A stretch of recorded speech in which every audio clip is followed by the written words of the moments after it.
We are so excited to bring on our next guest, Jordan Chariton. He is the co-founder of Status Coup.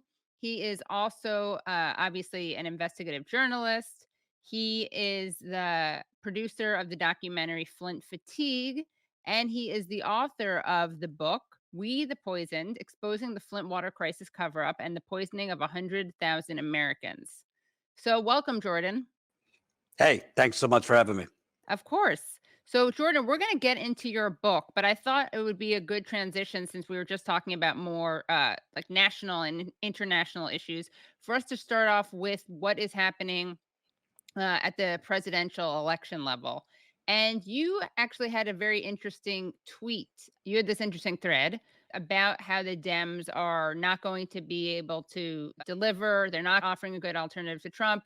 Kamala is not going to be moved left. Can you elaborate on those ideas? Yeah, I basically was saying that it feels like deja vu to 2020, where every kind of liberal and even progressives that I respect were, saying, forget everything else, just stop Trump.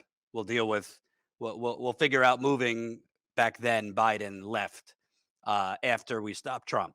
And you're kind of hearing the same thing now, where I ask people, all right, well, what's the strategy here to actually move Kamala Harris, who some think might be better than Biden on certain things, some say is more sympathetic than Biden to Palestinians. And I basically made the point, this is deja vu, because there is no strategy. There's no strategy among elected progressives. If you still believe AOC, the squad fall into that category. I don't see a strategy among, outside progressive groups to do aggressively hold Harris accountable. I don't see a strategy among labor, who obviously has been surging in the last year or two. It just seems like the strategy is, stop Trump and we'll deal with everything else after. I don't actually think you can significantly move somebody like Biden or Harris to the left on anything substantial. Like, you're not getting Medicare for all. You're not getting, a Green New Deal, free public college, something serious amidst a climate inferno.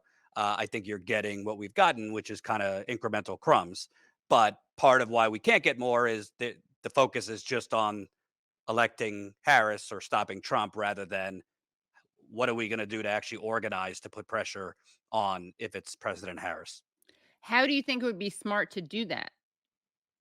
Well, for starters, it's too late now, but I certainly don't know why, Bernie, AOC, even the UAW and Sean Fain, who I have a lot of respect for. I covered the UAW strike. Just common sense. I mean, you don't just hand over your endorsement without anything in return. Bernie has done this over and over and over. They didn't even make her rhetorically promise anything substantial. Right. She was kind of having to patch up the Titanic that was Biden. So there was leverage to Right. make demands. You could have said, you need to be on the record that you're going to fight to raise the minimum wage to, let's say, $17 an hour. And you will not listen to a parliamentarian or whatever bullshit they come up with as an excuse. You could have got her on the record for a public option. It's not far enough, but it's better than nothing. None of that happened. I mean, Bernie kind of delayed endorsing her, but then endorsed her.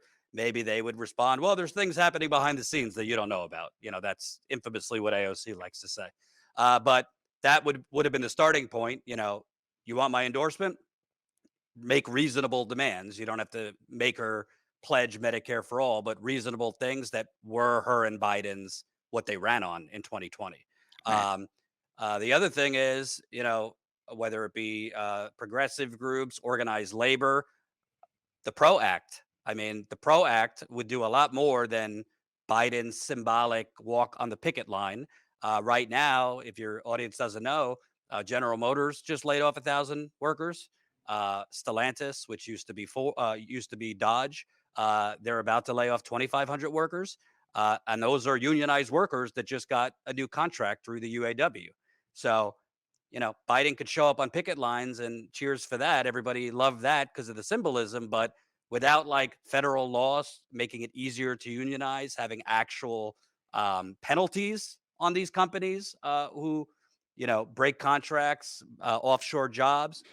You're not going to get much other than symbolism, and jobs are not secure, whether it's auto, Amazon workers, etc.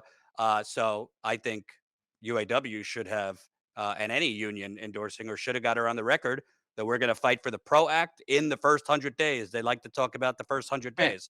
Your audience could say, well, she could say anything. I tell my audience this doesn't mean she's going to follow through. Of course. I mean, we cannot, hold her down and make her sign it in blood because this is politics, but at least get her on the record. So then when she abandons it, you could try Right. to apply pressure. None of that happened. And the other thing is, frankly, this is a longer term. I mean, Katie, I've seen you at protests that I've covered. I mean, I've been covering protests for 10 years. At a certain point, you need to change up your tactics. I'm not trying to condescend to protest groups, but you know, in France, if they try to raise the minimum wage by, I don't know, 2 years, I mean, these people riot. Right. You The know, retirement age. right, right. They strike. Here, people, obviously the ceasefire protests, which Status Coup has covered more than anyone, they're great, but obviously it has not changed much. I believe that all these activist groups, whether it's Black Lives Matter, climate, healthcare, you got to get serious about economically organizing, not just striking Amazon on the first day of the month, but actually having long term economic boycotts. Obviously, that doesn't happen overnight. Obviously, you need to have a mutual aid pot because if you strike Amazon, you don't want to hurt the workers on the floor. Because I think capitalism and the donors, they'll let you protest, and if you get a little too rowdy, they'll have their police force, the police, crack your skulls.